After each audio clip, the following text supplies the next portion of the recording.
Whether you like to save money or you need to save money, the cost of repairs to your car or home may have you considering doing the work yourself. Well, there are tons of DIY tutorials online, but they can come with a bit of a risk. Sergio Flores from NBC7 and Telemundo 20 Responds is here to help us decide between hiring a professional or doing the work ourselves. Yeah, Catherine and Monica, first I'd like to acknowledge that there is a satisfaction, right, in rolling up your sleeves, grabbing your tools, and fixing something.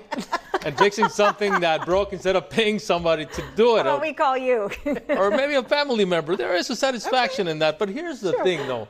You have to know and respect your limitations because a DIY job gone wrong can cost you much more than if you hired a professional. So let's check out some actual user-friendly ways that Monica and Catherine, I'm sure, would like to be able to jump on so you can save money as we answer the question, is it better to just hire someone?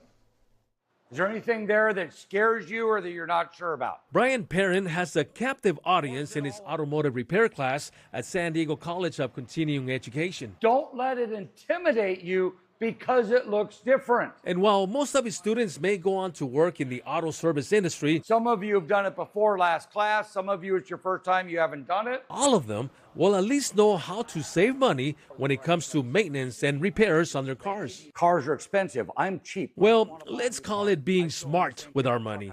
Just like those who check out online tutorials, Brian cautions that if you have zero automotive experience, you should leave most repairs to the pros and stick to maintenance. YouTube is great for those things. It's not great for helping me figure out what's wrong with the car or do major repairs, because a lot of people making YouTube videos are enthusiasts. They're not people that do it for a living. So if you're comfortable popping up your hood and maybe using a screwdriver, plug in the make, model, and year of your vehicle and check out online tutorials on how to replace the following, which, by the way, Brian has taught his daughters how to do: wiper blades, headlights, engine air filters, and cabin air filters are just a few examples of work you can do yourself instead of paying someone to do it for you. Most cabin air filters pay a half hour.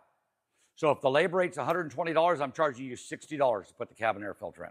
If the labor rate's $200, it's $100 to put the cabin in. And that may not include a marked up price on the filter, which you can buy for about $20. And how long does it take to change it out? I do these on cars in normally about 5 minutes.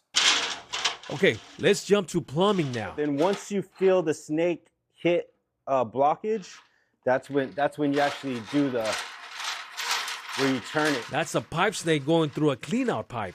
Edgardo Madrid is an instructional lab aide at the school. He says there's nothing difficult about using this tool and it will clear up most clogs. Just don't use it through your toilet, as it may damage the porcelain. You can get this for about $30. An easy repair that's also budget friendly. I mean, majority of the plumbers, they could charge anywhere between like $100, maybe $100 just for the service call, just to come out and check your issue. Edgardo admits he too sometimes looks at online tutorials for help. But it does help to know what you're watching. Okay, so when do we do it ourselves and when do we hire someone? Well, first and foremost, be safe. No amount of money you can save is worth more than your safety. Maybe stay away from all things electrical and gas. Know your limitations. If after watching a tutorial, you're still not sure you can pull it off, it might be better to just hire someone. Check different tutorials, as different looks can give you a better understanding of what you'll need to do. And have a backup plan, just in case it doesn't work out the way you were hoping. A backup plan that can include a call to a friend or family member with experience, just like Edgardo's sister did when she couldn't repair a leak in her bathroom. A $60 fix. Had she called somebody, would have been how much, you think? A lot more than that. A lot more than that. Yeah. All right, so the key here, and I can't stress this enough, is to not rush into any job you may not be familiar with, and make sure you have the right tools to get it done right. Of course, hiring a professional will always give you peace of mind, or at least you'll have someone to complain to if the job isn't done right. That's right.